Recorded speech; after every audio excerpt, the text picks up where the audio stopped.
এই শোনো, তোমার মতো ছেলের সাথে আমি আর সংসার করতেছি না। আমি আজকে এই মুহূর্তে বাপের বাড়ি চলে যাব।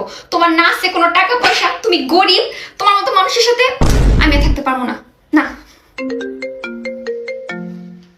স্যার, আপনার 4 জোড়া জুতার পার্সেল আসছে মাইরো থেকে।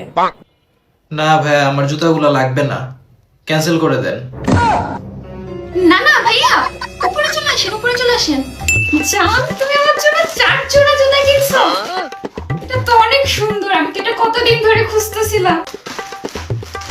আমি তো এই কালার জুতাও খুঁজতেছিলাম। জান, এটা কিন্তু অনেক সুন্দর হয়েছে। তোমার মনে ছিল আমি কালো এই জুতাটা পছন্দ করছিলাম? এটাই যে আমার কালো যে জামাটা কিনে দিছো না, ওইটার সাথে কিন্তু আমি এটা পরতে পারবো। এটা তো অনেক সুন্দর হয়েছে। এটা আমি নরমাল বাইরে যখন বের হই তখন পরতে পারবো। ও তুমি তো দুপুরে এখনো কিছু খাও নাই না? আমি তোমার জন্য রান্না করে নিয়ে আসি। হ্যাঁ